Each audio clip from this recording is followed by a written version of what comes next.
You know, they tell me that if you serve Jesus Christ, you'll do strange things, like you won't beat your wife anymore. They say if you become a Christian, you won't get drunk and come home and slap your children around. If you become a Christian, you'll do some strange things. I'm going to tell you something. If you live in rock and roll, you'll do some strange things. You see, because rock and roll is not just music. Rock and roll is a lifestyle. It's buttons, it's posters, it's the different paraphernalia that they wear. I mean, you look at some of these guys walking down the street, you can tell what kind of their music they wear, the music they listen to, just by the clothing that they wear. Well, anyway, he was in that auditorium, and as he was in that auditorium that night, they were sitting there, and all these guys were going, when I started talking about hell, they go, "Amen, brother, hallelujah."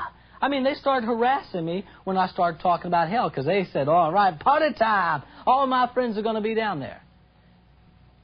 Then all of a sudden, I started talking about the biblical view of hell.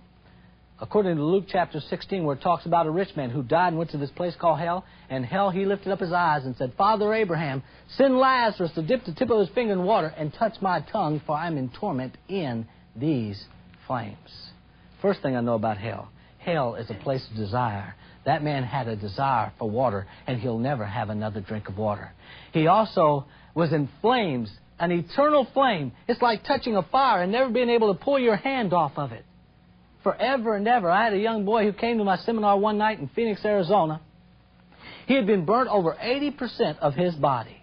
They had grafted pieces of skin from other parts of his body, and they had made him little lips. Now, he didn't have lips like you and I have lips, but they grafted little skin and made him lips.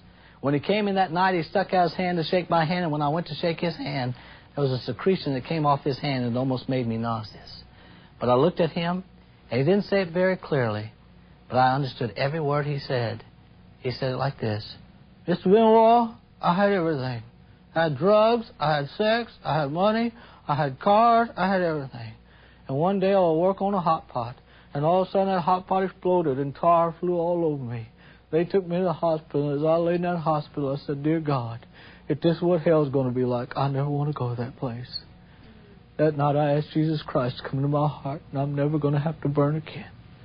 Well, that was the greatest thing ever could happen to that guy, is that his body could be burnt, that his soul could be saved. What I'm saying tonight is even some of you who are watching this video right now, you think, "I'll take that chance, and maybe there is a hell." But friend, if there is a hell that burns forever and ever, there will be no second chance. Once you get there, it's for eternity.